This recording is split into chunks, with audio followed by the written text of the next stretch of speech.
जय जोहार मेरे झारखंड के प्यारे बच्चों, सभी का स्वागत है आपके अपने यूट्यूब चैनल पेशन मैथ स्टडी में। तो आज के इस वीडियो में हम लोग झारखंड बोर्ड क्लास 8 मैथ प्रश्नावली 10.1 सीधा और प्रतिलोम समानुपात क्वेश्चन नंबर 1 देखिए। कहता है जांच कीजिए कि निम्नलिखित सारणी अनुक्रमानुपाती है या नहीं। आपको जांच करके बताना है कि यहाँ पे जो भी सारणी दिया हुआ है वो अनुक्रमानुपाती है या फिर जो है वो नहीं है। क्लियर। तो सबसे पहले हम 10.1 में जो भी बेसिक कॉन्सेप्ट है हम पहले उनको जो है वो समझते हैं और फिर जाके हम जो है वो एक्सरसाइज के क्वेश्चन को सॉल्व करेंगे, तब आपको अच्छा से समझ में आएगा। क्लियर। तो चलिए बुआ यहाँ पे जो है वो ध्यान दीजिएगा। यहाँ पे हमारा है सीधा और प्रतिलोम अनुपात, जिनको हम जो है वो इंग्लिश में डायरेक्ट एंड इनवर्स प्रोपोर्शनल हम जो है वो कहते हैं। क्लियर। अब देखिए सीधा अनुपात डायरेक्ट प्रोपोर्शनल जो है वो क्या होता है, ये जो है वो हम पहले समझ लेते हैं। इनका परिभाषा देखिए। जब दो राशियों x और y इस प्रकार बदलती हैं कि एक राशि के बढ़ने पर दूसरी राशि भी उसी अनुपात में जो है वो बढ़ती है, या एक के घटने पर दूसरी भी जो है वो घटती है, तो उसे हम जो है वो सीधा अनुपात जो है वो कहते हैं। सिंपल याद रखिएगा। जब एक राशि का मान जो है वो बढ़ेगा तो दूसरे राशि का मान भी जो है वो बढ़ेगा, तब वो हम कहेंगे वो किसमें है, तो सीधा अनुपात यानी कि डायरेक्ट प्रोपोर्शनल है। क्लियर। अगर एक राशि के मान घटता है तो दूसरे राशि के मान भी अगर जो है वो घटता है, तब भी हम जो है वो कहेंगे सीधा अनुपात में है। क्लियर। गुण देखिए, दोनों राशियों का अनुपात हमेशा जो है वो स्थिर रहता है यानी कि कांस्टेंट होता है, ये हमेशा याद रखिएगा। दोनों राशि का जो है वो अनुपात हमारा क्या होता है, तो स्थिर होता है। तो हम जो है वो एक्स सूत्र इनका हमारा हो जाएगा एक्स बटा वाई जो है वो हमेशा के बराबर होगा यानी कि वह स्थिर होगा। ठीक है। तब जाके हम जो है वो x1 बटा y1 तब बराबर करेंगे x2 बटा ये y2 के। तो ये बात हमेशा याद रखिएगा। क्लियर। अब देखिए यहाँ पे पेन की संख्या जो है वो x दिया हुआ और कीमत जो है वो y में दिया हुआ है। देखिए जब पेन की संख्या एगो है तो कीमत जो है वो 10 रुपया है। क्लियर। जब पेन की संख्या कितना हम जो है वो बढ़ा दिए हैं, x जो है वो 5 कर दिए हैं, तो जरूर है कि कीमत में भी जो है वो वृद्धि होगा।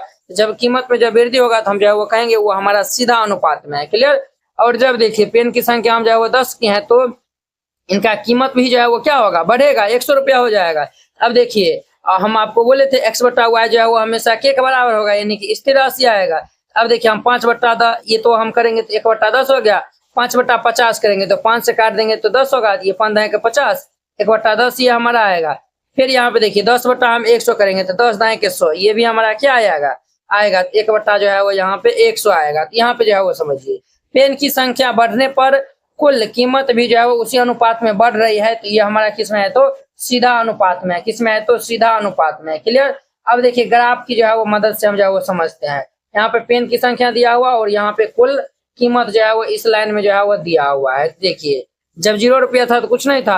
अब देखिए जब जो है वो पेन की जो है वो संख्या 1 हो गया, 0 2 के बीच में जो है वो यहाँ पे 1 हो गया, यहाँ पे कितना है, तो ये 1 है। 2 बीच में हमारा 3 होगा, 4 है तो अब ये 5 होगा, और ये हमारा 6 है तो ये 7 होगा, 8 है तो ये बीच में 9 होगा। इस तरीका से होगा। जब पेन की संख्या 1 है तो कुल कीमत कितना है, 10 है। तो इन दोनों के जो है वो अंतराल में यहाँ पे आएगा 10 आएगा, आधा जो है वो 10 आएगा। तो देखिए ये यहाँ पे आएगा। जब पेन की संख्या 5 है तो कीमत 50 रुपया हो जाएगा, तो 40 और 60 के बीच में 50 आएगा। जब कीमत 10 पेन की संख्या 10 है तो कीमत 100 हो गया। जब यहाँ पे 10 पेन था तो कीमत हमारा 100 हो गया। तो देखिए ये हमारा क्या है, तो सीधी जो है वो एक जो है वो रेखा में जो है वो ये हमारा ग्राफ बन रहा है, ये हमारा सीधा अनुपात में होगा। क्लियर। चलिए जब पेन की संख्या जो है वो यहाँ देखिए यहाँ पे था, फिर यहाँ पे आया, फिर यहाँ पे आया, समझे ना। तो देखिए पेन की संख्या जब एगो था कीमत 10 रुपया, पेन की संख्या जब 5 हो गया तो कीमत जो है वो बढ़ के जो है वो कहाँ चल गया, ये 50 रुपया अब चल गया। यहीं पे 10 गो पेन की संख्या होगा तो कीमत 100 रुपया हो जाएगा, समझे ना। तो ग्राफ एक सीधी रेखा यानी सीधी लाइन बनता है जो मूल बिंदु 0 0 से होकर, अब देखिए बुआ ये वाला लाइन यहाँ से जो है वो जा रहा है ना, तो इन्हीं को हम जो है वो मूल बिंदु कहते हैं। क्या कहते हैं, तो मूल बिंदु जो है वो हम कहते हैं। ठीक है। जितनी अधिक वस्तुएं हम खरीदेंगे कुल कीमत भी उसी अनुपात में जो है वो बढ़ती है। दैनिक जीवन में ये जो है वो उपयोग।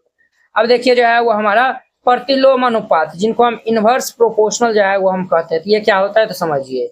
जब दो राशियों x और y इस प्रकार बदलती हैं कि एक राशि के मान बढ़ने पर दूसरी राशि उसी अनुपात में घटती है, या एक के घटने से दूसरी जो है बढ़ता है। ये सिंपल समझिए।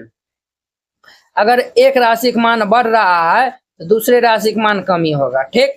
अगर एक राशि का मान कम हो रहा है तो दूसरे राशि का मान जो है क्या होगा, बढ़ेगा। तब हम कहेंगे वो प्रतिलोम अनुपात में, यानी कि इनवर्स प्रोपोर्शनल है। क्लियर? तो वही तब जाके उसी को हम जो है वो प्रतिलोम अनुपात कहेंगे। ठीक है? और दोनों का गुणनफल, उसमें हम जो है वो अनुपात करते थे और इसमें गुणनफल हमेशा जो है वो स्थिर राशि होगा, यानी कि एक्स और वाई दो हमारा राशि है, तो एक्स और वाई हम करेंगे तो ये के बराबर होगा, यानी कि स्थिर राशि होगा। ठीक? तब जाके देखिए x1 गुना y1 हम जो है वो बराबर करेंगे x2 गुना y2, जब दो राशि जो है दिया रहेगा तब। ठीक? अब देखिए उदाहरण समझिए, मजदूर की संख्या 4 गो मजदूर है तो काम पूरे करने का समय 4 गो मजदूर है तो काम 6 दिन में करता है। अगर मजदूर की संख्या हम जो है वो बढ़ा दिए हैं तो जरूर है कि ये जो है वो काम जो है वो कम दिन में होगा, ये काम हमारा 3 दिन में कंप्लीट हो जाएगा। फिर अगर हम 12 कर देंगे मजदूर की संख्या तो काम हमारा 2 दिन में जो है वो कंप्लीट हो जाएगा। तब जाके देखिए ये दोनों को जो है वो हम गुना करेंगे, स्थिर राशि आएगा तो 6 चौक 24 आया हुआ है और 8 रे की 24 हो गया, 12 दूनी की 24 हमारा आएगा। तो यहाँ पे देखिए सब जगह पे जो है वो बराबर आ रहा है। तो मजदूरों की संख्या बढ़ने पर पूरा काम पूरा करने की दिनों की संख्या में कमी हो रही है, तो ये हमारा किस में होगा? तो प्रतिलोम अनुपात में होगा। क्लियर? अब जो है हम ग्राफ के मदद से भी हम इनको समझ लेते हैं। जब यहाँ पे मजदूर की संख्या और यहाँ पे काम जो है वो पूरा करने का जो है वो दिन दिया हुआ है। जब 4 गो मजदूर था काम 6 दिन में हुआ, देखिए ये हुआ। जब 8 गो मजदूर था, जब मजदूर की जो है वो संख्या बढ़ा है, काम जो है वो ये क्या हुआ है? घट गया है हमारा, जो है वो 3 दिन में हो रहा है। जब मजदूर संख्या 12 की है तो काम जो है वो 2 दिन में होगा। तो यहाँ पे जो है वो ये ग्राफ क्या है? एक वक्र रेखा है। ये जो है वो ग्राफ क्या है? तो एक वक्र रेखा बनता है, ऊपर से नीचे की ओर जो है वो बन रहा है। ठीक है? अब देखिए जितने अधिक मजदूर काम करेंगे काम उतना ही जो है वो कम दिन में, ये जो है वो आपको 10.2 में काम आएगा, सीधा अनुपात 10.1 में जो है वो काम आएगा। क्लियर? तो चलिए इसमें जो है वही दो बेसिक कॉन्सेप्ट था। आई होप कि आप लोग ये बहुत ही अच्छा तरीका से समझ गए होंगे। तो अब हम एक्सरसाइज के क्वेश्चन को सॉल्व करते हैं, आपको अच्छा से समझ में आएगा। क्लियर? तो हम झारखंड बोर्ड क्लास 8वीं जेसीईआरटी गणित संपूर्ण हल complete JCERT solution for Jharkhand board hand written and ये कलरफुल, इस नोट में आपको जो है वो दिया जाएगा गणित के जो है वो जेसीईआरटी गणित जो दिया हुआ है उनका जो है वो सभी एक्सरसाइज का जो है वो सॉल्यूशन एकदम डिटेल में, सभी चैप्टर का वस्तुनिष्ठ प्रश्न जो है वो रहेगा और साथ में आपको 10 को जो है वो टेस्ट सीरीज भी जो है वो दिया जाएगा। मैथ में 100 में 100 लाना हुआ आसान, इस नोट से जो है वो आप आसानी से ले आ सकते हैं। इस टाइप का आपको नोट दिया जाएगा। पहले ये इंट्रोडक्शन रहेगा, हर एक चैप्टर में पहले इंट्रोडक्शन रहेगा और फिर जाके जो है एक्सरसाइज के सॉल्यूशन रहेगा। कुछ इस प्रकार से जो है आपको देखने के लिए जो है मिलेगा, एकदम जो है एग्जांपल के साथ में रहेगा।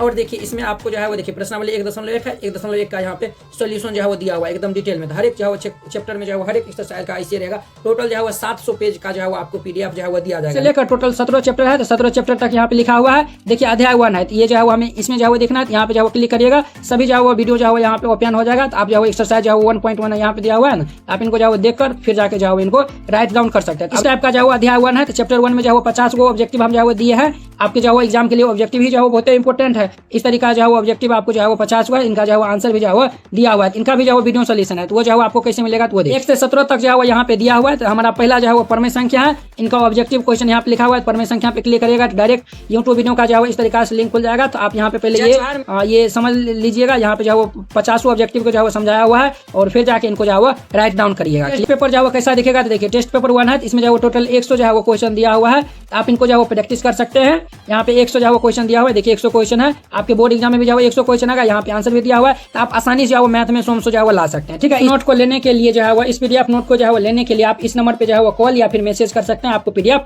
जो है वो मिल जाएगा। हमें जो है यहाँ पे चेक करना है कि अनुक्रमानुपाती में है या फिर जो है वो नहीं है। ठीक है? हम अनुपात को जो है वो जांच कर लेंगे। ठीक है? तो पहला हम जो है वो लिखिएगा, यहाँ पे हल दे दीजिएगा और फिर जाके इनको हल करिएगा। तो पहला में हम जो है वो चूंकि अनुपातों की हम जो है वो जांच कर लेंगे, तो यहाँ पे लिखिएगा चूंकि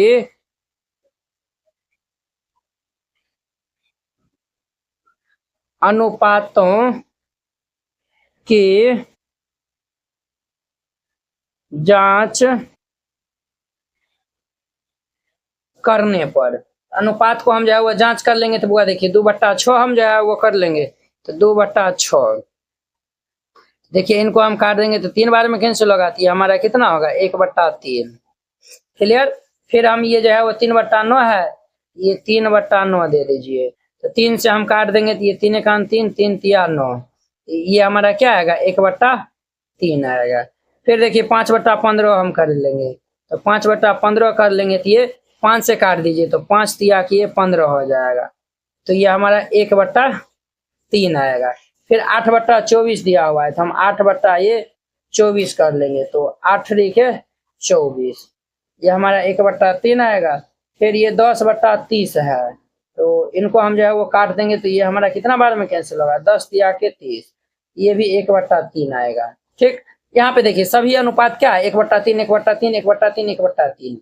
यहाँ पे जो है वो लिखिएगा, चूंकि यहाँ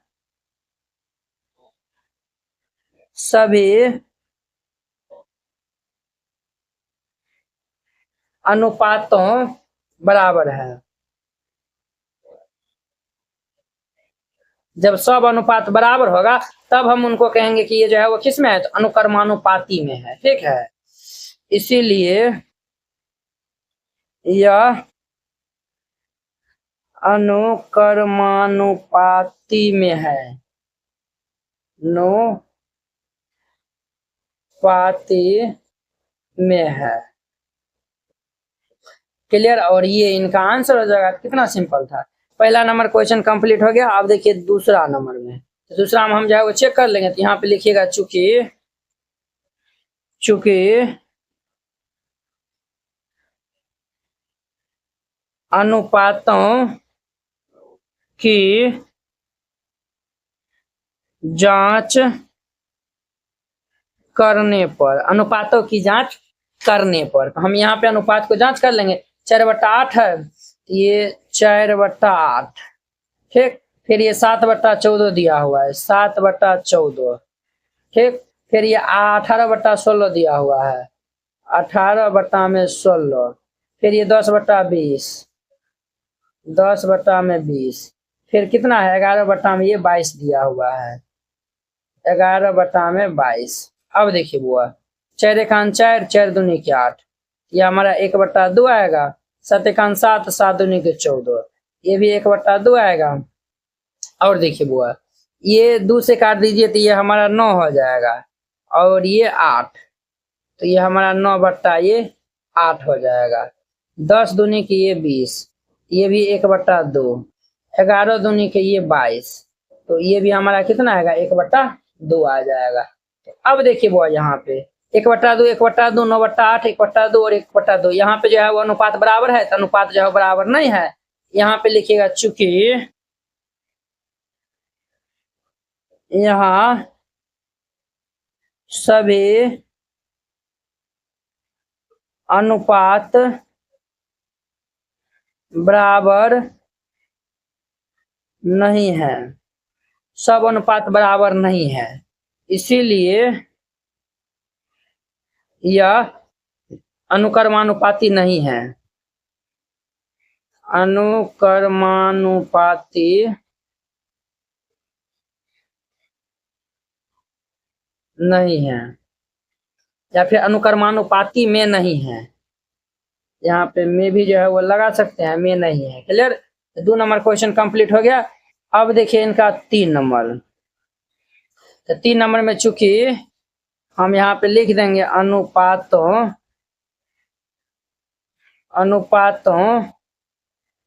की जांच करने पर, अनुपातों की जांच करने पर 1/5, ये हमारा 1/5। ठीक, और फिर ये 13 ये तो कटबे नहीं करेगा, ये हमारा 13/5 है, 13/5 नहीं 15 दिया हुआ है। ये जो है वो हमारा 3/5 दिए, सॉरी 15 दिया हुआ है। ये हमारा 3×5 = 15, ये हमारा 1/5 हो जाएगा। फिर देखिए बुआ, फिर 5/20 दिया हुआ है, 5/20, तो 5 से हम काट देंगे तो 5 चौके 20, ये 1/4 हो जाएगा। और देखिए 6/36 दिया हुआ है, ये 6/36, तो 6 से काट देंगे तो 6 बार में कैंसिल होगा, 1/6। देखिए 1/5 1/5 1/4 1/6, यहाँ भी अनुपात बराबर नहीं है, तो यहाँ पे लिख देगा, चूंकि यहाँ सभी अनुपात बराबर नहीं है, इसीलिए यह अनुपात कर्मानुपाती में नहीं है। क्लियर। और ये इनका आंसर हो जाएगा। वेरी सिंपल था। इस तरीका से बनाइएगा, पहला नंबर क्वेश्चन आपका कंप्लीट हो जाएगा। क्लियर। अब देखिए इनका दूसरा नंबर कहता है यदि x तथा y अनुक्रमानुपाती हैं तो निम्नलिखित सारणी द्वारा x1 x2 y1 का मान ज्ञात करना है। यहाँ पे देखिए x और y क्या है तो अनुक्रमानुपाती में है। ठीक, तो चलिए यहाँ पे हल दे दीजिए और फिर जाके इनको हल करिएगा। चूंकि x तथा y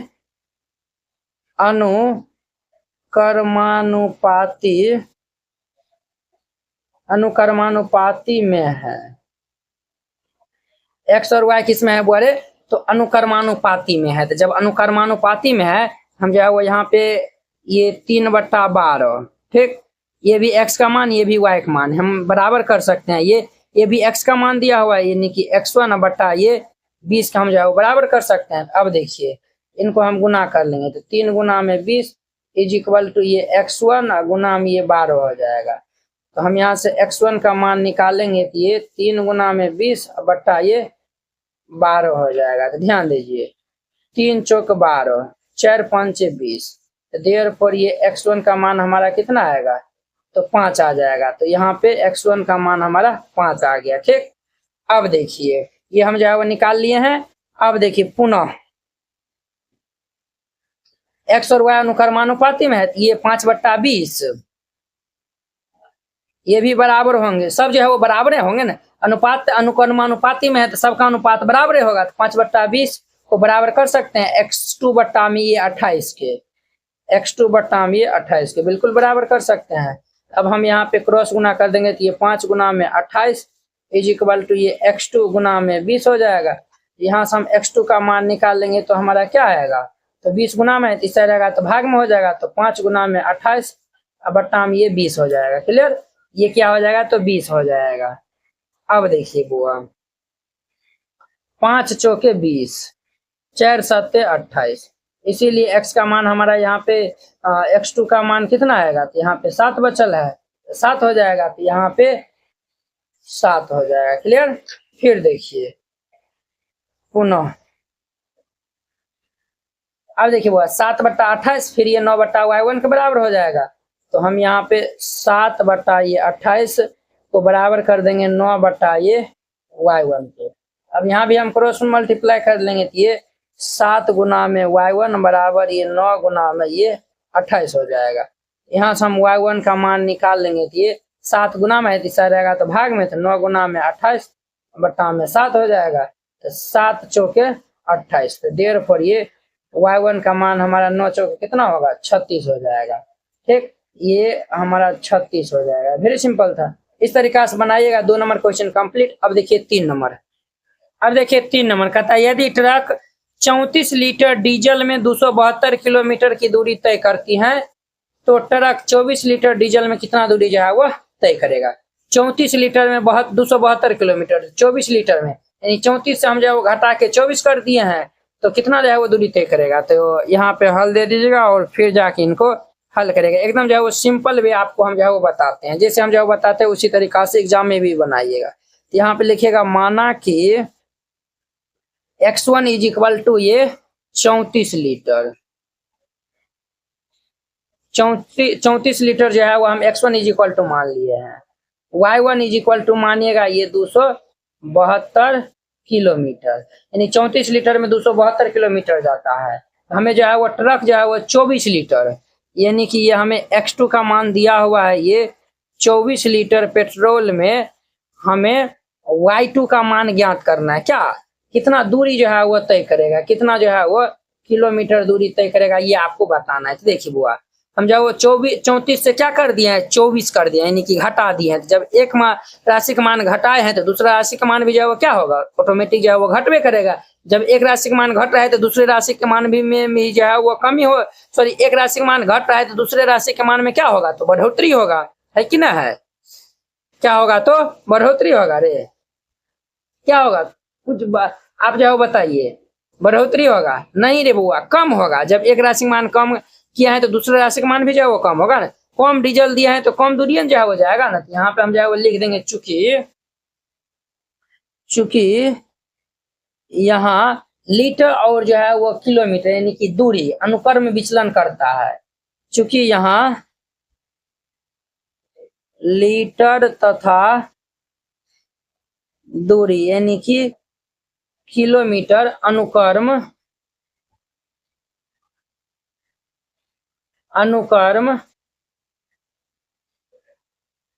विचलन करता है।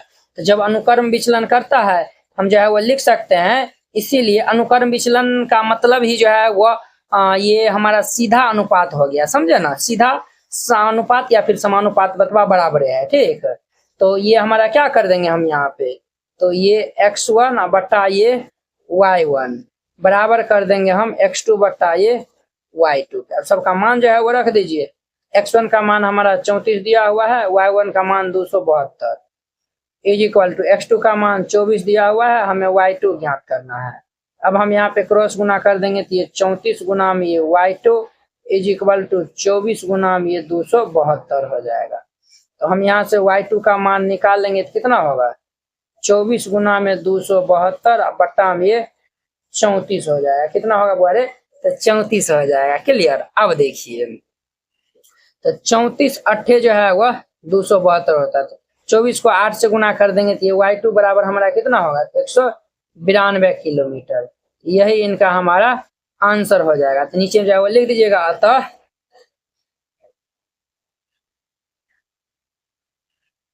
अतः ट्रक ये 24 लीटर जो है वो डीजल में 192 किलोमीटर दूरी तय करेगी। अतः ट्रक 24 लीटर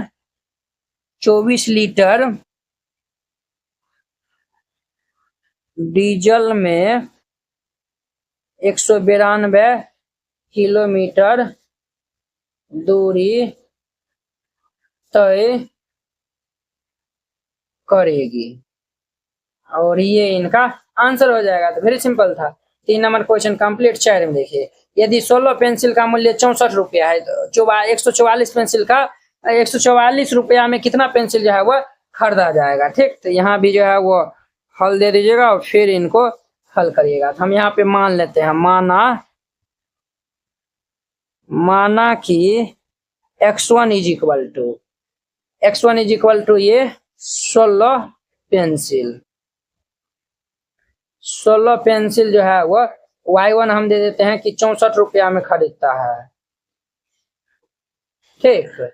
तब जाके हमें जो है वो बताना है कि x2 इज इक्वल टू यानी कि कितना जो है वो पेंसिल खरीदेगा। ये y2 बराबर ये दिया हुआ 144 रुपया में,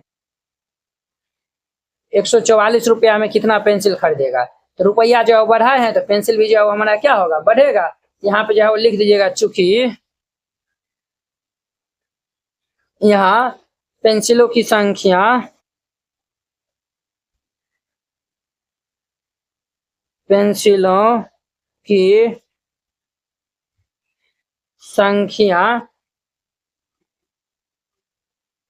और उनका मूल्य किसमें है, अनुक्रम विचलन करता है, अनुक्रम विचलन करता है। जब अनुक्रम विचलन करता है हम जो है वो लिख सकते हैं, ये x1 बटा में ये y1 इज इक्वल टू ये x2 बटा में ये y2। x1 हमारा कितना दिया हुआ है, 16, y1 हमारा 64 दिया हुआ है, बराबर x2 हमें ज्ञात करना है बटा ये 144 हो जाएगा। तो देखिए बुआ, ये ऊपर ऊपर हम काट सकते हैं। तो 16 चौके 64, ये हमारा क्या आएगा, 1/4 इज इक्वल टू x2 बटा में 144। क्लियर। अब देखिए क्रॉस गुना कर देंगे तो ये हमारा 144 इज इक्वल टू ये x2 गुना में 4 हो जाएगा। यहाँ से हम जो है वो x2 का मान निकाल लेंगे तो ये 144 बटा में ये 4 हो जाएगा। ठीक, अब देखिए ये हम 4 से काट देंगे तो ये 4 तिया 12, 13 14, 24, 4 छके 24, इसीलिए हमारा x2 का मान कितना हो जाएगा, 36 हो जाएगा। कितना होगा, 36 हो जाएगा। 144 रुपया में क्या पेंसिल खरीदेगा, तो वो 36 को पेंसिल खरीदेगा। यहाँ पे लिख दीजिएगा, अतः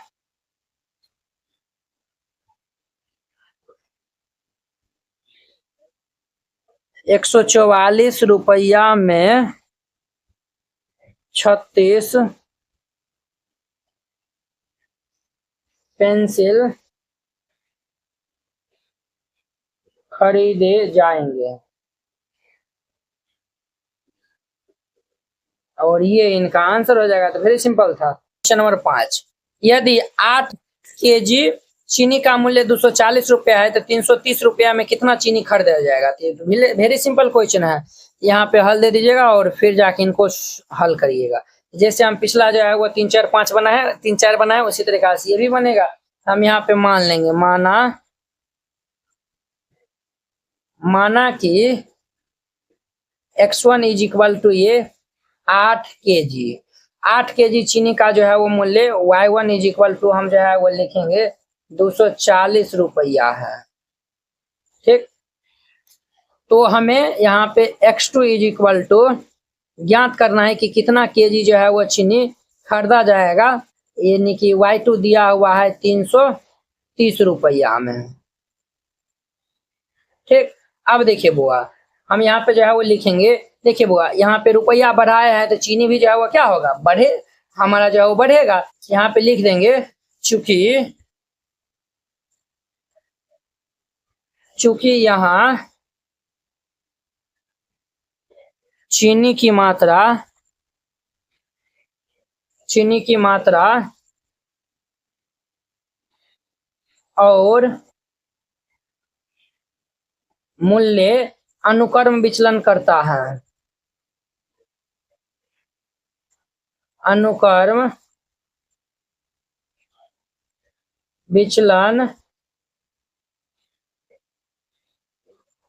विचलन करता है, इसीलिए x1 बटा ये y1 बराबर होंगे किन के, x2 बटा ये y2 के हम बराबर कर देंगे। x1 का मान कितना दिया हुआ है, ये 8 बटा ये y1 का 240 बराबर x2 तो हमें ज्ञात करना है, बटा ये 330 हो जाएगा। अब देखिए बुआ, 8 के 24, ये 30 बार में कैंसिल हो जाएगा। ये 0 से ये 0 हमारा कैंसिल होगा। ऐसे हम जो है वो काट सकते हैं कोना कोने। ये 3 समझा हुआ 11 बार में हमारा कैंसिल हो जाएगा। यहाँ तो कुछ नहीं बचा है, यहाँ पे बचा है 1 इज इक्वल टू ये बचा हुआ x2 बटा में 11, क्रॉस गुना हो जाएगा। तो इसीलिए x2 का मान हमारा कितना होगा, 11 केजी होगा। कितना होगा, तो 11 केजी हो जाएगा। तो 330 रुपया में कितना चीनी खरीदेगा, 11 केजी जो है वो चीनी खरीदी जाएगी। यहाँ पे लिख दीजिएगा, अतः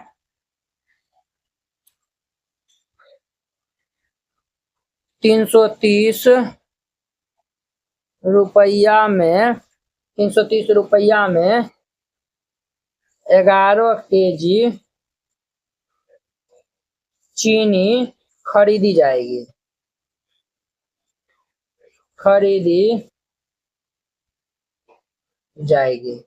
और ये इनका आंसर हो जाएगा। कितने सिंपल था।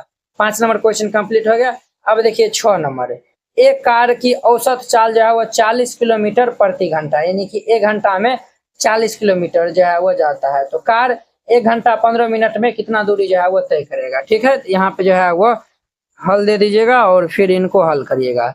यहाँ भी हम मान लेंगे, माना कि x1 इज इक्वल टू ये औसत चाल जो है वो कितना दिया हुआ है, तो 60 मिनट में 40 किलोमीटर जो है वो जाता है। एक प्रति घंटा जो है वो 1 घंटा में 60 मिनट होता है, तो 60 मिनट में वो कार जो है वो y1 हम मान लेते हैं ये 40 किलोमीटर जाता है। अब देखिए वो 1 घंटा में 60 मिनट होता है और ये 15 मिनट और हम जोड़ देंगे तो ये हमारा कितना होगा, 75 मिनट हो जाएगा। यानी कि हमारा ये x2 बोलता है कि 75 मिनट में, यानी कि y2 कितना किलोमीटर जाएगा वो बताना है। क्लियर। अब देखिए बुआ, यहाँ पे हमारा जो है वो समय और ये क्या दूरी दिया हुआ है, दोनों क्या है, अनुक्रम विचलन में है। यहाँ पे समय जो है वो बढ़ा है तो दूरी भी जो है वो बढ़ेगा। यहाँ पे लिख दीजिएगा चूंकि यहाँ समय और दूरी अनुक्रम विचलन करता है। ठीक, आप ये भी लिख सकते हैं क्योंकि जो है वो चाल दोनों का क्या है तो समान है। ठीक,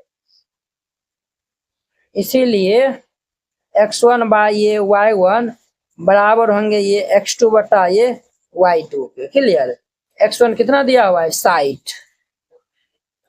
60 बटा y1 हमारा 40 दिया हुआ है, बराबर ये होंगे x2 हमारा 75, y2 हमें ज्ञात करना है।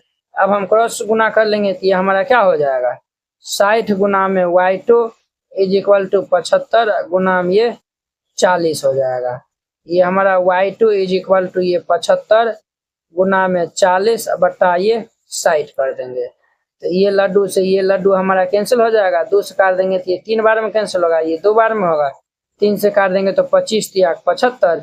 इसीलिए हमारा y2 इज इक्वल टू 25 दूनी को कितना हो जाएगा तो 50 हो जाएगा। 25 दूनी कितना होगा तो 50, यानी कि कार जो है वो 1 घंटा 15 मिनट में जो है वो कितना किलोमीटर जाएगा तो 50 किलोमीटर जाएगा। यहाँ पे लिख दीजिएगा अतः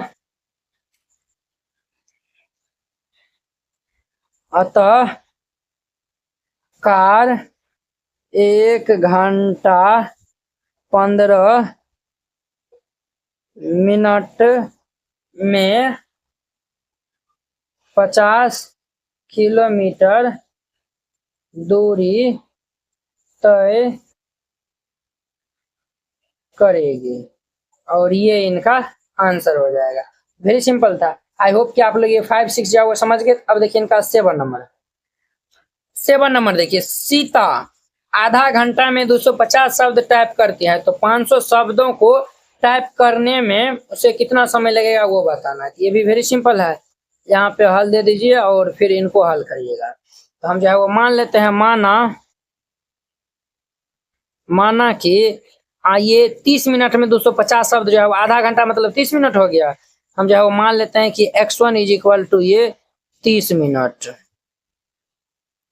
और ये y1 इज इक्वल टू ये 250 शब्द।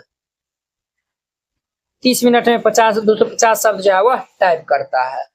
तो हमको बताना है कि x2 कितना मिनट में जो है वो 500 शब्द को जो है वो टाइप कर लेगा, यानी कि y2 हमें दिया हुआ है ये 500 शब्द। ठीक, ये हमें दिया हुआ है। ठीक, यहाँ पे लिखिएगा चूंकि यहाँ समय और शब्दों की संख्या क्या है तो शब्द की संख्या बढ़ा है तो समय भी जो है वो क्या होगा बढ़ेगा। यहाँ पे जो है वो चूंकि यहाँ समय और शब्दों की संख्या अनुक्रम विचलन करता है।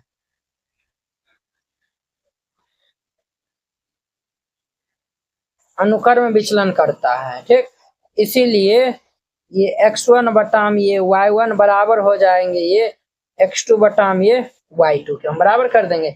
x1 का मान दिया हुआ है 30 बटा y1 का मान दिया हुआ है 250, ये बराबर हो जाएंगे x2 बटा y2 हमारा 500 दिया हुआ है 500। अब देखिए वो ये क्रॉस जो है वो ये नीचा नीचा कर जाएगा तो ना काट सकते हैं तो 50 250 दूनी के 500 होता है। ये हमारा 30 बटा में 1 बराबर ये x2 बटा में ये 2 होगा, क्रॉस गुना हो जाएगा तो देर पर ये x2 इज इक्वल टू हमारा कितना हो जाएगा 30 दूनी के 60 मिनट, यानी कि 60 मिनट में वह 500 शब्द को वह टाइप करेगा। यहाँ पे लिख दीजिएगा तो 60 मिनट में 500 शब्द टाइप करेगी, क्योंकि सीता है ना ये इनका आंसर हो जाएगा। कितने सिंपल था। 7 नंबर क्वेश्चन कंप्लीट। अब देखिए इनका हमारा 8वां नंबर क्वेश्चन कहता है कि मोइन के पास एक सड़क का मानचित्र है। मोइन के पास क्या है, तो एक सड़क का मानचित्र है। इसके पैमाने में 1 सेंटीमीटर 14 किलोमीटर की वास्तविक दूरी जो है वो निरूपित करती है। ज्ञात कीजिए कि 126 किलोमीटर की दूरी के लिए जो है वो कितना सेंटीमीटर पैमाना जो है वो प्रयुक्त होगा। वेरी सिंपल है। हल दे दीजिए, फिर इनको हल करिएगा। तो हम जो है वो मान लेंगे, माना कि ये x1 इज इक्वल टू ये 1 सेंटीमीटर के लिए जो है वो मानचित्र में जो है वो कितना जो है वो दूरी जो है वो निरूपित करता है 14 किलोमीटर, यानी कि y1 ये दिया हुआ है ये 14 किलोमीटर निरूपित करता है। तब हमें जो है वो बताना है कि y2 126 किलोमीटर जो है वो मानचित्र जो है वो कितना सेंटीमीटर को निरूपित करेगा। ठीक, ये हमको बताना है। ठीक, अब यहाँ पे जो है लिखिएगा, चूंकि यहाँ मानचित्र की दूरी और वास्तविक दूरी क्या है, तो अनुक्रम विचलन करता है। दूरी जो है वो बढ़ाया है तो जरूर है कि मानचित्र जो है वो मानचित्र में जो है वो ज्यादा जो है वो पैमाना लेगा। लिखिएगा, चूंकि यहाँ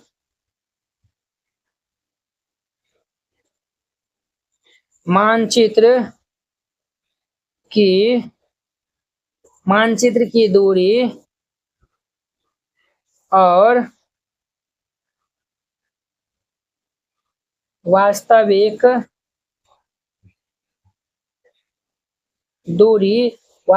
दूरी अनुक्रम विचलन करता है। अनुक्रम विचलन करता है। तो इसीलिए हमारा क्या होगा, x1 बाई ये y1 बराबर हो जाएगा ये x2 बटा ये y2 पे। x1 हमारा 1 दिया हुआ, 1 बटा ये y1 14 बराबर x2 हमें ज्ञात करना है, बराबर ये 126 हो जाएगा। तो हमारा ये इनको हम जो है वो काट देंगे तो 14 नमक ये 126 हो जाएगा। तो ये क्रॉस गुना हो जाएगा, इसीलिए x2 हमारा कितना हो जाएगा, 9 सेंटीमीटर। तो मानचित्र पे जो है वो 9 सेंटीमीटर 126 किलोमीटर के लिए 9 सेंटीमीटर का जो है पैमाना प्रयुक्त होगा। ठीक, यहाँ पे जो है लिख दीजिएगा, अतः 126 किलोमीटर के लिए 9 सेंटीमीटर का पैमाना प्रयुक्त होगा। और ये इनका आंसर हो जाएगा। वेरी सिंपल था। 8 नंबर क्वेश्चन कंप्लीट हो गया। अब देखिए इनका 9 नंबर क्वेश्चन। तो 9 नंबर में कहता है कि 1 दर्जन केले का मूल्य 30 रुपया है, तो 360 रुपया में कितना दर्जन केला मिलेगा वो आपको बताना है। ये भी तो वेरी सिंपल है। हल दे दीजिए, फिर इनको हल करिएगा। हम मान लेते हैं, माना कि ये x1 इज इक्वल टू ये 1 दर्जन केले का मूल्य, यानी कि y1 कितना रुपया है, तो 30 रुपया है। ठीक, हमको बताना है कि ये y2 360 रुपया में x2 कितना दर्जन जो है वो केला मिलेगा। ठीक, यहाँ पे जो है वो लिखिएगा, चूंकि यहाँ केलों की जो है वो मात्रा और उनका मूल्य क्या है, तो अनुक्रम विचलन करता है कि ना। जब 30 रुपया से 360 रुपया हम करेंगे तो जरूर है कि जो है वो केला जो है वो दर्जन जो है वो बढ़ेगा। यहाँ पे लिखिएगा, केलों की मात्रा और उनका मूल्य अनुक्रम विचलन करता है। ठीक, अनुक्रम विचलन करता है। तो इसीलिए x1 बटा ये y1 को बराबर कर देंगे ये x2 बटा ये y2 पे। x1 का मान दिया हुआ 1 बटा y1 का मान दिया हुआ है 30 बराबर ये x2 बटा y2 का मान 360 दिया हुआ है। अब इनको हम काट देंगे तो ये 12 तिया की 36 हो जाएगा। तो ये हमारा यहाँ पे क्रॉस गुना कर देंगे तो ये इसीलिए x2 का मान हमारा कितना होगा, तो 12 दर्जन हो जाएगा। ठीक, यहाँ पे लिख दीजिएगा अतः 360 में 12 दर्जन केले मिलेंगे। अतः 360 में 12 दर्जन केले मिलेंगे।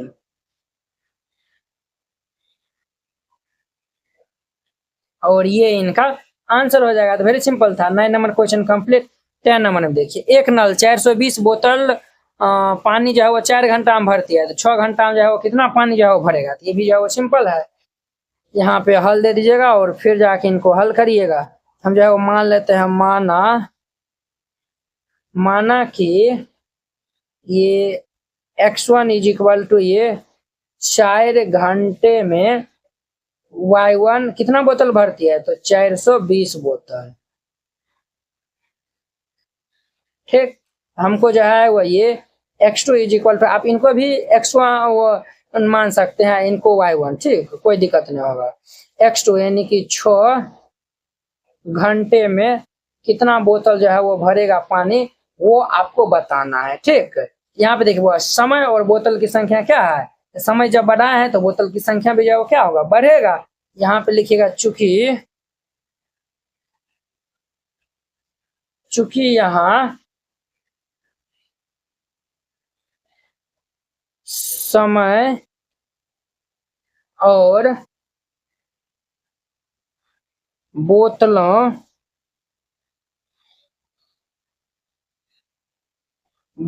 की एकदम सिंपल वे में धीरे धीरे जो है वो बताते चलते हैं, ताकि आपको अच्छा से समझ में आएगा और साथ में आप नोट डाउन भी जो है वो करते चलिएगा। अनुकर्म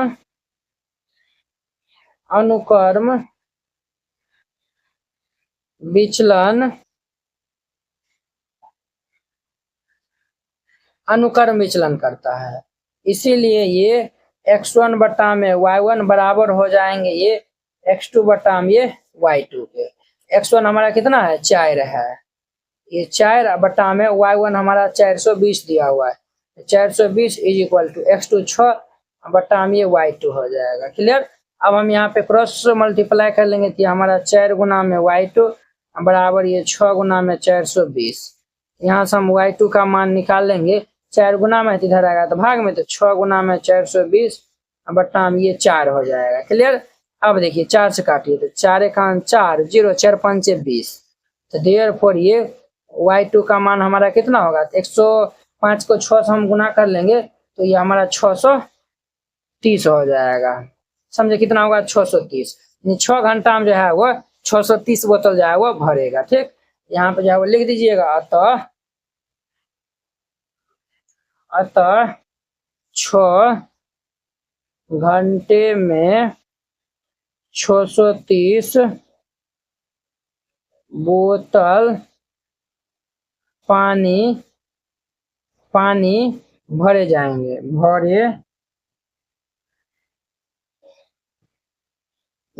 और ये इनका आंसर हो जाएगा। कितने सिंपल था।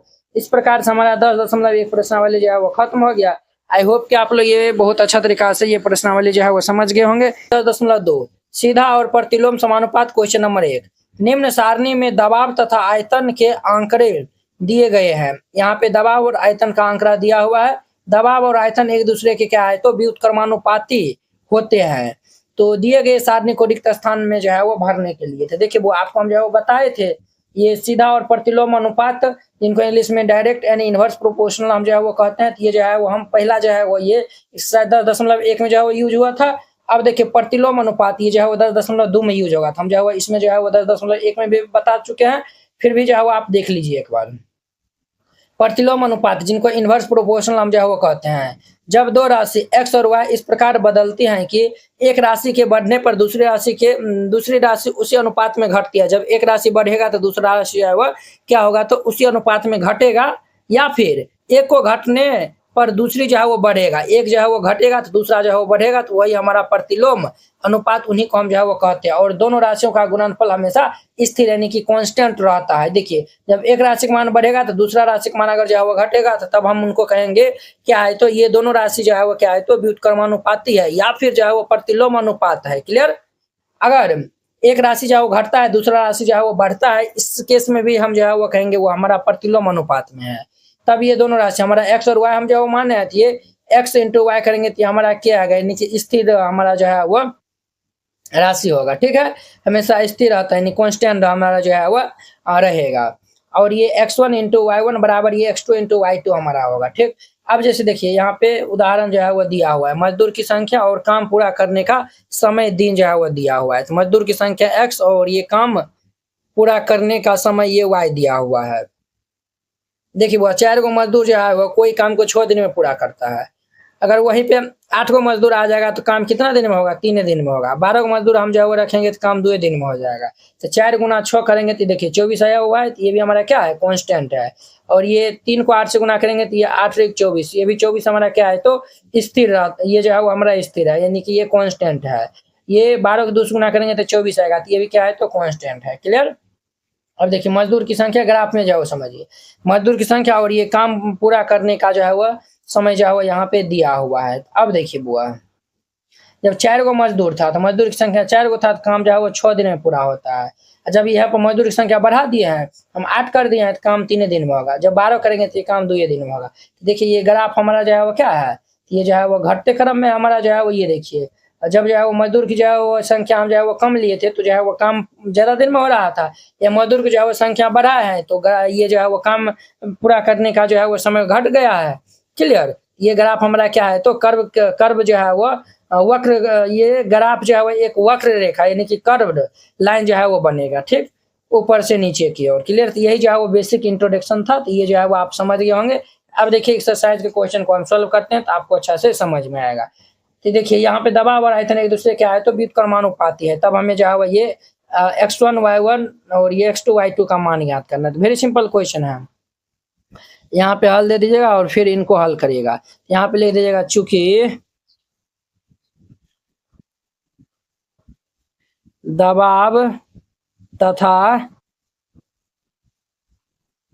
आयतन क्या है, तो एक दूसरे के व्युत्क्रमानुपाती हैं। दबाव तथा आयतन एक दूसरे के व्युत्क्रमानुपाती है।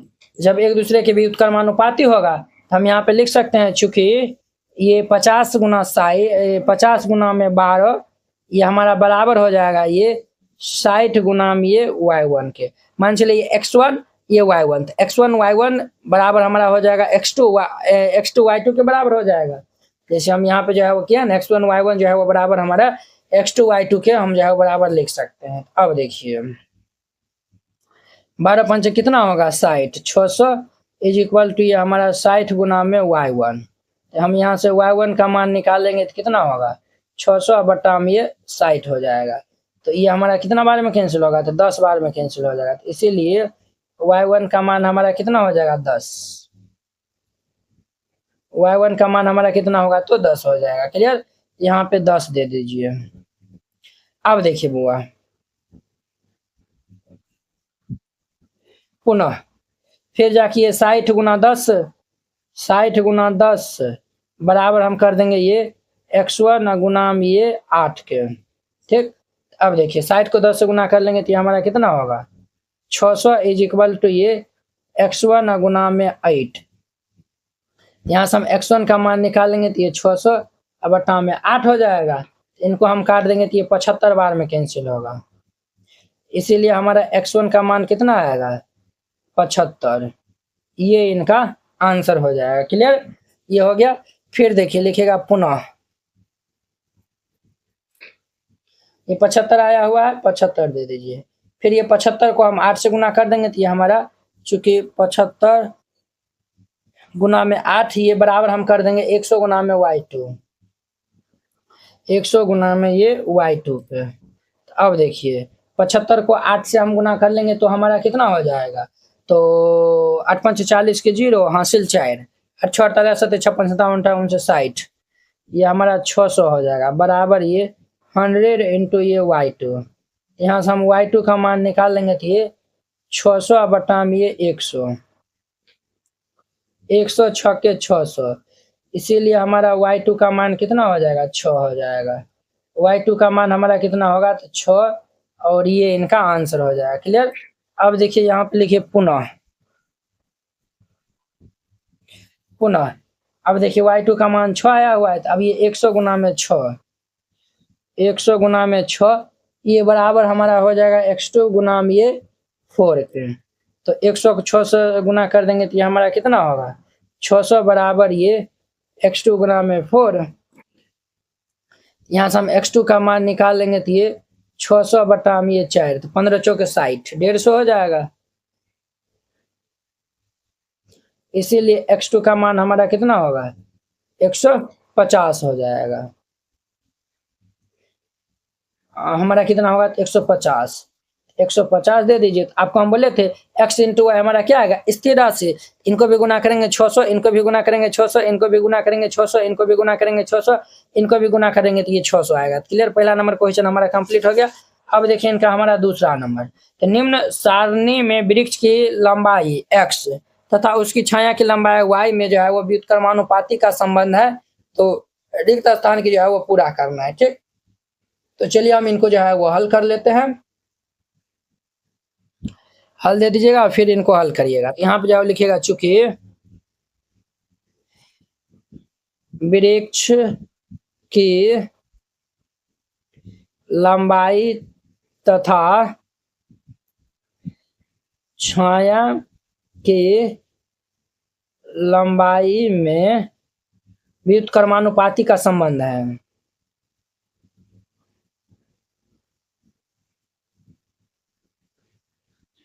व्युत्क्रमानुपाती का संबंध है।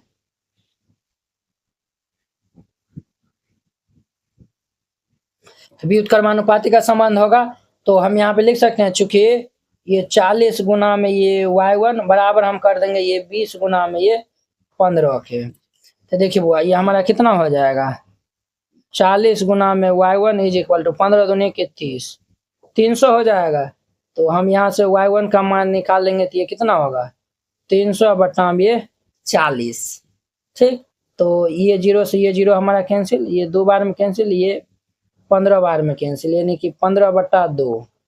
तो इसीलिए हमारा y1 का मान कितना आएगा 7.5 हो जाएगा। ठीक, कितना होगा तो ये 7.5, ये इनका आंसर हो जाएगा, ये 7.5 ये हो गया। अब देखिए पुनः ये 20 गुना 15 को बराबर करेंगे x1 इंटू में ये 5 को, तो ये हमारा कितना होगा 15 दूनी के 30, 300 अब बराबर ये 5x1 हो जाएगा। यहाँ से हम x1 का मान निकाल लेंगे तो ये 300 बटा में 5, तो 5 छके 30, 60 बार में कैंसिल लगा, तो इसीलिए हमारा x1 का मान कितना हो जाएगा 60 हो जाएगा, ये आंसर हो जाएगा। तो यहाँ पे 60 दे दीजिए। देखिए इनको भी गुना करेंगे तो हमारा कितना होगा 300, इनको भी गुना करेंगे 300, 60 पंते 300 हो गया। ठीक, फिर लिखिए पुनः, फिर हम जो है 60 गुना 5 को बराबर कर देंगे ये 60 गुना 5, इनको बराबर कर देंगे ये 10 गुना y2 के, 10 गुना ये y2 के, तो 60 पंचे कितना होता है 300 बराबर ये 10 y2। यहाँ से हम y2 का मान निकाल लेंगे तो कितना होगा 300 बटा में ये 10, ये हमारा कितना बार में कैंसिल हो जाएगा तो ये 30 बार में कैंसिल हो जाएगा। इसीलिए हमारा y2 का मान हमारा कितना आएगा 30 आ जाएगा, y2 का मान 30 आएगा। क्लियर। फिर लिखिए यहाँ पे पुनः, पुनः फिर ये 10 गुना में 30,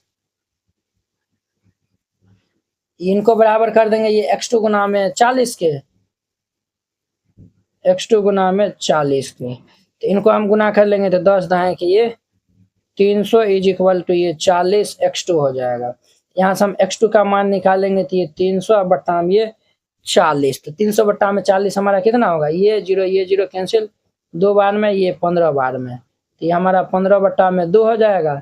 इसीलिए हमारा x2 का मान कितना हो जाएगा, तो 15 को हम 2 से भाग देंगे तो ये 7.5 आएगा, ये 7.5 आएगा। ठीक, वेरी सिंपल था। इस तरीका से हमारा 2 नंबर भी क्वेश्चन कंप्लीट हो गया। अब देखिए इनका 3 नंबर है।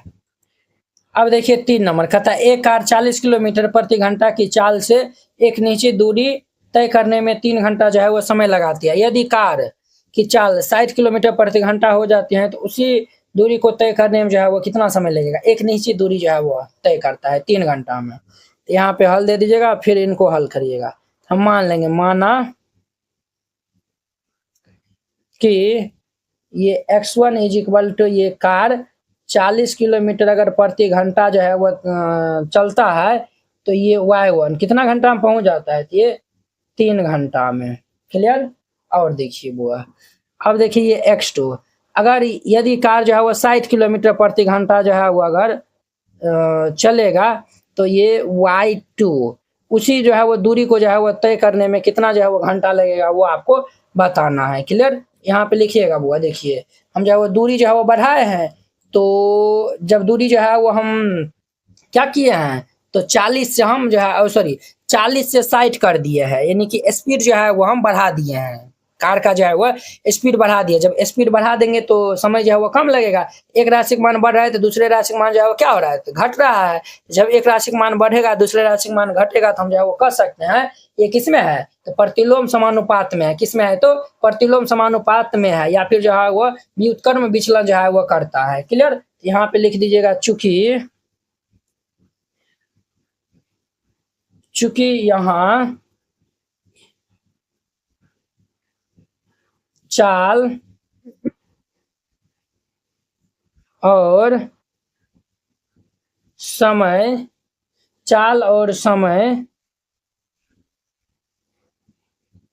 व्युत्क्रम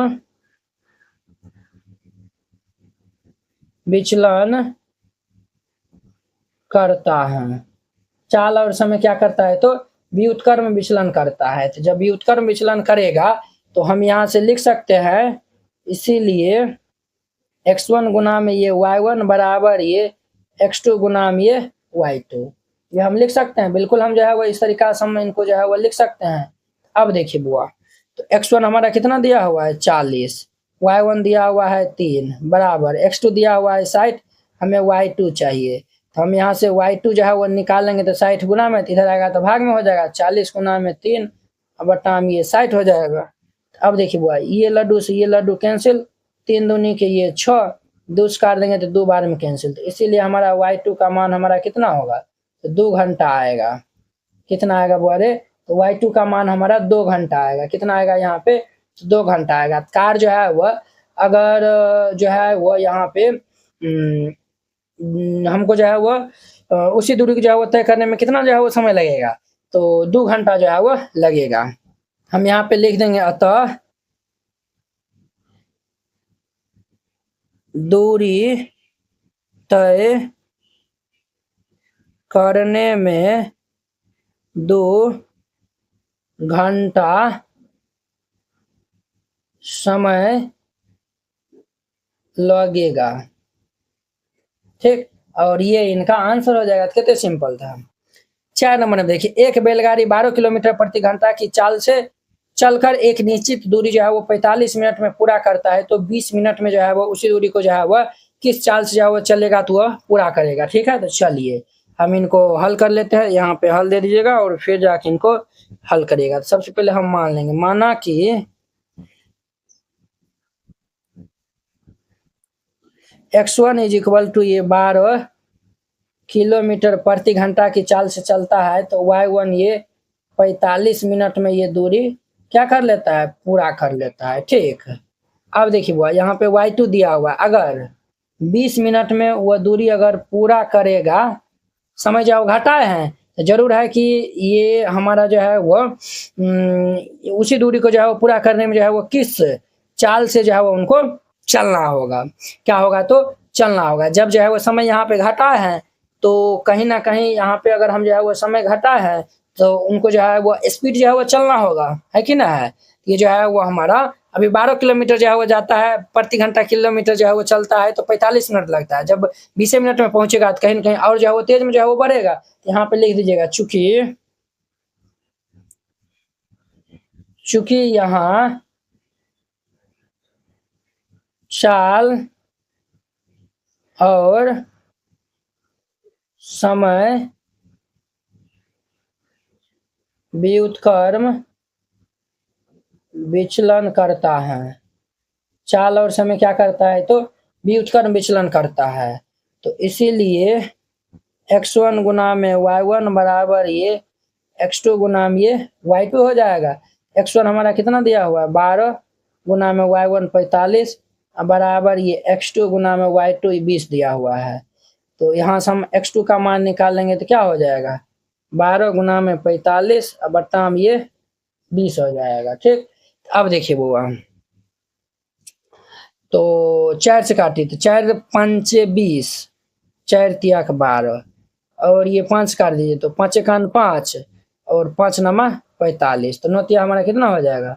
इसीलिए x2 इज इक्वल टू ये 27 किलोमीटर प्रति घंटा जो है वह उनको चलना होगा, तब वह 20 मिनट में ही जो है वह पहुंच जाएगा। ठीक, तो यहाँ पे जो है वो लिख दीजिएगा अतः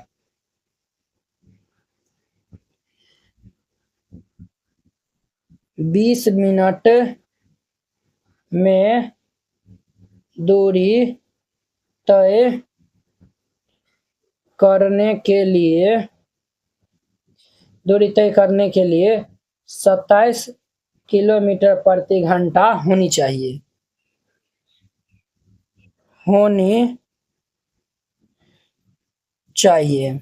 और ये इनका आंसर हो जाएगा। तो वेरी सिंपल था। 3 और 4 नंबर क्वेश्चन कंप्लीट हो गया। अब देखिए इनका हमारा 5वां नंबर क्वेश्चन। तो 5 कहता है कि 20 पंप एक हौज को जो है वो 12 घंटा में खाली करता है। यदि जो है वो हौज को जो है वो 4 घंटा में खाली कराना है तो कितना पंप की जो है वो आवश्यकता होगा, ये आपको बताना है। तो वेरी सिंपल है, यहाँ पे हल दे दीजिएगा और फिर इनको हल करिएगा। यहाँ पे लिखिएगा चूंकि, मान लेते हैं पहले, चूंकि नहीं लिखिए, माना कि ये x1 इज इक्वल टू ये 20 गो pump, y1 is equal to ये 12 घंटा में खाली करता है। ठीक, तो ये x2 कितना दे, ये हमारा जो है वो y2 का मान दिया हुआ है 4 घंटे। तो 4 घंटे में जो है वह कितना जो है वह पंपों की जो है आवश्यकता होगा, ये बताना है। ठीक, तो चलिए बुआ, यहाँ पे लिखेगा चूंकि यहाँ पंपों की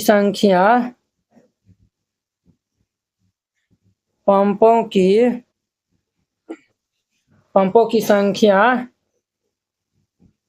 और समय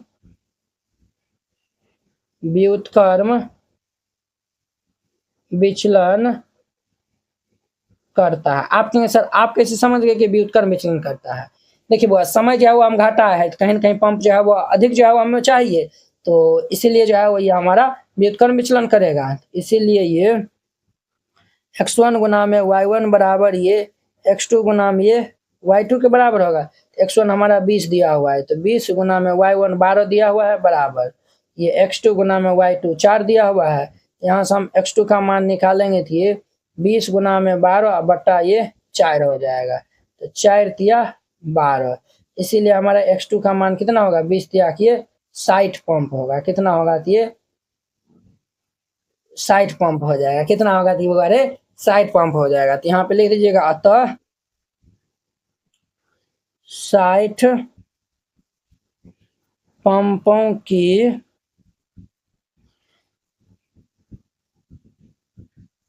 आवश्यकता होगी।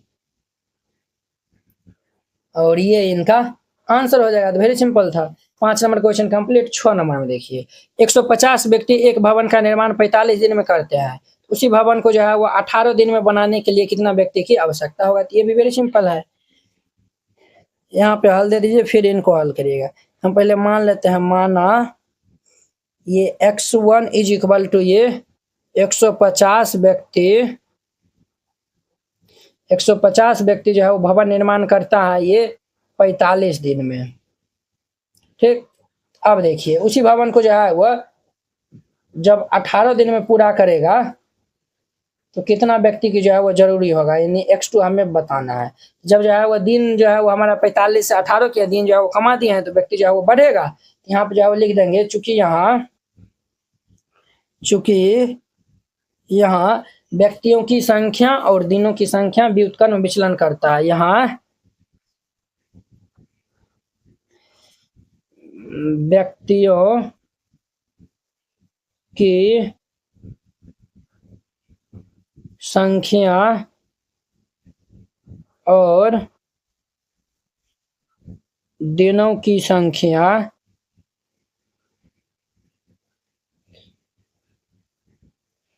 व्युत्क्रम विचलन करता है। क्लियर?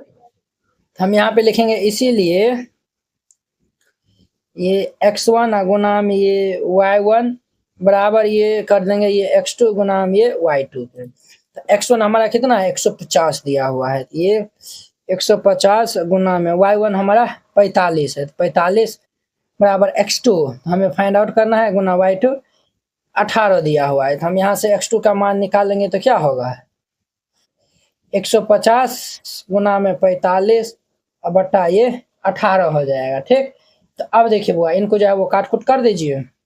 तो 9 दूनी 18, 9 पचे ये 9 दूनी 18, 9 पचे 45, 5 हो जाएगा। 2 काट देंगे तो ये 75 दूनी के 150, इसीलिए x2 बराबर कितना हो जाएगा 75 को 5 हम गुना कर लेंगे, ये हमारा 375 रहेगा। 75 पंच ये 375 होता है। ठीक, यहाँ पे लिख दीजिएगा अतः 375 व्यक्तियों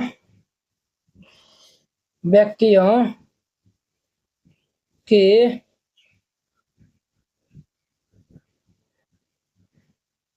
आवश्यकता होगी और ये इनका आंसर हो जाएगा। ठीक, ये देखिए बुआ व्यक्तियों यहाँ पे ठीक कर लीजिएगा। ठीक, तो इस नंबर 7 खाने की वस्तुओं का भंडारण 250 व्यक्तियों के लिए 6 सप्ताह तक पर्याप्त है। 250 व्यक्तियों के लिए 6 सप्ताह तक पर्याप्त है। वही भंडारण 150 व्यक्तियों के लिए कितना दिनों तक पर्याप्त होगा ये आपको बताना है। तो वेरी सिंपल क्वेश्चन है, यहाँ पे हल दे दीजिएगा फिर इनको हल करिएगा। हम जो है वो मान लेंगे, माना कि x1 इज इक्वल टू ये 250 व्यक्तियों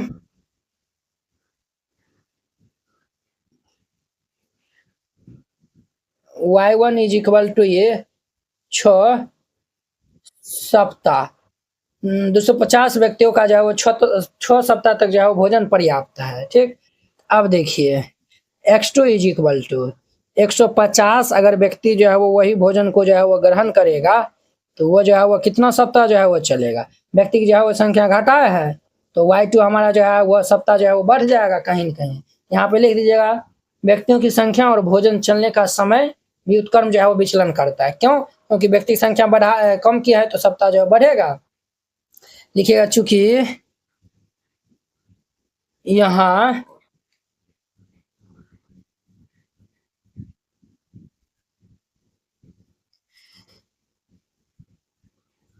व्यक्तियों की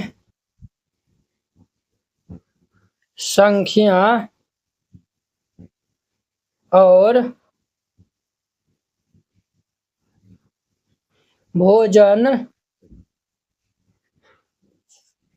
चलने का समय व्युत्क्रम विचलन करता है। ठीक, तो इसीलिए हमारा x1 गुनाम ये y1 बराबर होगा x2 गुनाम ये y2 पे। x1 हमारा 250 दिया हुआ है, यहाँ पे दीजिए 250 गुनाम y1 6 दिया हुआ है बराबर x2 हमारा 150 है गुनाम y2 हम यहाँ से y2 का मान निकालेंगे, तो y2 का मान निकालेंगे तो ये कितना होगा 250 गुना में 6 बट्टा में ये 150 हो जाएगा। क्लियर। अब देखिए ये लड्डू से ये लड्डू कैंसिल, ये हमारा 5 दिया 15 पचे 25, 3 दूनी के 6, इसीलिए हमारा y2 का मान कितना होगा 5 दूनी के 10, 10 सप्ताह तक जो है वो भोजन चलेगा। ठीक है। अब जो है वो यहाँ पे लिख दीजिएगा, अतः 150 व्यक्तियों के लिए जो है वह 150 व्यक्तियों के लिए ये 10 सप्ताह तक पर्याप्त हैं। लिख दीजिएगा, अतः 150 व्यक्तियों के लिए भोजन वस्तुओं का जो है खाने का जो है वह खाने की वस्तुओं का भंडार है, तो भोजन 10 सप्ताह तक पर्याप्त होगा। ठीक, तो इस तरीका जो है वो बनाइएगा, ये जो है वो क्वेश्चन बन जाएगा। ठीक, तो अब देखिए इनका 8 नंबर कहता है कि स्वामी 8 मीटर प्रति किलो घंटा की चाल से स्कूल जाती है तो 20 मिनट में जो है वो स्कूल पहुंच जाती है। यदि 16 मिनट में जाएगा स्कूल पहुंचना चाहता है तो उसकी जो है वो चाल क्या होना चाहिए, तो चाल जो है वो बढ़ाएगा, मिनट जो है वो कम है तो चाल बढ़ाएगा। वेरी सिंपल, हल दे दीजिए फिर इनको हल करिएगा। हम मान लेते हैं, पहले माना x1 बराबर ये 8 किलोमीटर प्रति घंटा जब चलती है तो ये y1 ये 20 मिनट में पहुंच जाती है। ठीक, अगर ये y2 अगर वह 16 मिनट में अगर पहुंचना चाहती है तो ये x2 वो कितना किलोमीटर प्रति घंटा की रफ्तार से चाहे वो चलेगा। यहाँ पे लिखेगा चूंकि यहाँ चाल और समय क्या है तो व्युत्क्रम विचलन करता है, जब मिनट जो है वो कमाए है तो चाल जो है वो बढ़ेगा। यहाँ पे लिखा चूंकि यहाँ पे यहाँ चाल और समय व्युत्क्रम विचलन करता है, इसीलिए x1 इंटू में y1 बराबर होगा हमारा x2 इंटू में y2 पे। x1 हमारा कितना 8, y1 20 दिया हुआ है, बराबर x2 हमें ज्ञात करना है, y2 16 दिया हुआ है। यहाँ से हम x2 का मान निकाल लेंगे तो कितना होगा 8 गुना में 20 बट्टा ये 16, 8 दूनी 16, 160 बट्टा में 16, तो ये हमारा 10 बार में कैंसिल हो जाएगा, इसीलिए हमारा x2 का मान कितना आएगा 10, तो वो जो है वो 10 किलोमीटर प्रति घंटा के रफ्तार से जो है वो चलेगा। ठीक है, तो चलना होगा, यहाँ पे जो है लिख दीजिएगा, अतः उसे 10 किलोमीटर प्रति घंटा की चाल से चलना होगा। और ये इनका आंसर हो जाएगा। वेरी सिंपल था, 7 8 नंबर क्वेश्चन कंप्लीट हो गया। अब देखिए इनका 9 नंबर। एक ठेकेदार एक पंचायत भवन 8 महीने में जो है वो बनाने का ठेका लेता है। ठेकेदार के पास 210 मजदूर थे, उसने 6 महीने में ही जो है वो काम को समाप्त करने के लिए कहा गया, तो उसे और कितना मजदूर जो है वो रखना पड़ेगा वो आपको बताना है। ठीक, तो चलिए हल दे दीजिएगा और फिर इनको हल करिएगा।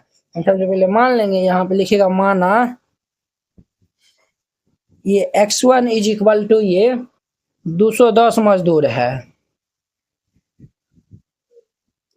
ठीक है, 210 मजदूर है तो ये y1 ये 8 महीना में भवन को कंप्लीट कर देता है। ठीक, अगर उसे जो है वो 6 महीना में, ये हमारा y2 दिया हुआ है, तो अगर उनको 6 महीना में ही भवन को कंप्लीट करवाना है, ये हमें x2 इज इक्वल टू कितना मजदूर की जो है वो आवश्यकता होगी। तो यहाँ पे जो है वो देखिए वो महीना जो है वो कमा दिया है तो मजदूर जो है वो बढ़ेगा, तो हम यहाँ पे लिख देंगे चूंकि यहाँ मजदूर की संख्या मजदूर की संख्या, ये 2 है,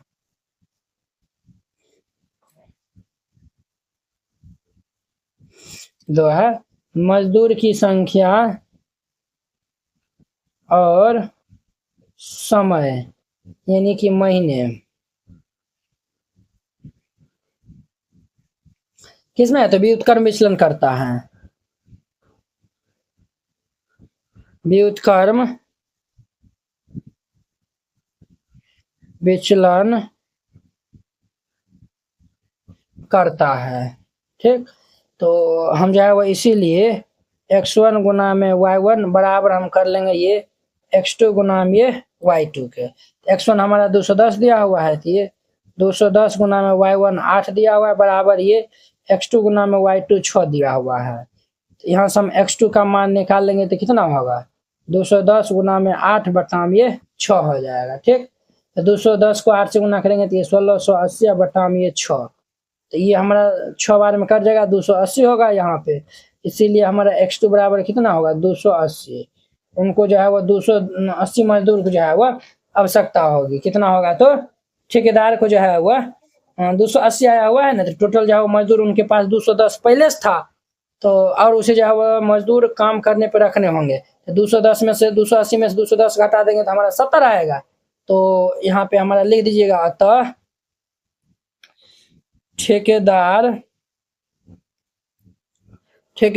को 280 में से 210 पहले था, 280 आया हुआ है, तो घटा देंगे तो 70 आएगा। ठेकेदार को 70 और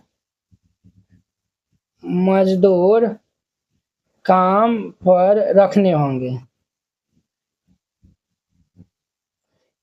ठीक, और ये इनका आंसर हो जाएगा, वेरी सिंपल था।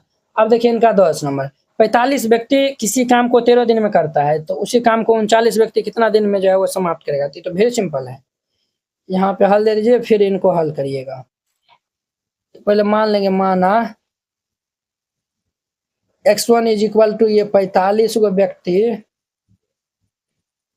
किसी काम को जो है वो कितना दिन में करता है, ये y1 हम मान लिए 13 दिन में करता है। ठीक, अगर यहाँ पे x2 इज इक्वल टू अगर 39 गो व्यक्ति आ जाएगा,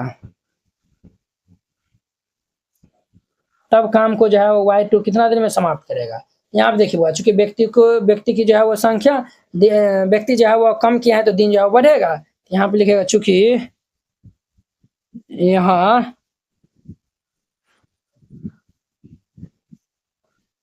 व्यक्तियों की संख्या तथा दिनों की संख्या व्युत्क्रम विचलन करता है, इसीलिए x1 गुना में y1 बराबर हो जाएगा x2 गुना में y2 के। x1 कितना दिया हुआ, 45, y1 13 है, बराबर x2 39 दिया हुआ है, y2। तो हम यहाँ से y2 का मान निकाल लेंगे तो कितना होगा, 45 गुना में 13 बटाम ये 39, तो ये हमारा 13 से काटिए, 13 तिया 39, 3 से काटेंगे तो 15 तिया 45, इसीलिए y2 का मान हमारा कितना आएगा, 15 दिन में वो पूरा करेगा। कितना दिन में, तो 15 दिन में। यहाँ पे लिख दीजिएगा, अतः 39 व्यक्ति उसी काम को 15 दिन में समाप्त करेंगे, और ये इनका आंसर हो जाएगा। तो वेरी सिंपल था, इस तरीका से बनाइएगा। ये हमारा 10 प्रश्नावली खत्म हो गया। आई होप कि आप लोग ये बहुत अच्छा तरीका से समझ गए होंगे। तो चलिए अब हम नेक्स्ट वीडियो में मिलते हैं इनके नेक्स्ट जो है वो ऑब्जेक्टिव के साथ में। अगर यह वीडियो आप लोग को अच्छा लगा होगा तो लाइक, कमेंट एंड अपने दोस्तों को इसमें शेयर कीजिएगा। अगर आप चैनल पर नए आए हुए हैं तो चैनल को सब्सक्राइब कर लीजिए। तो चलिए हम नेक्स्ट वीडियो में मिलते हैं। जय हिंद।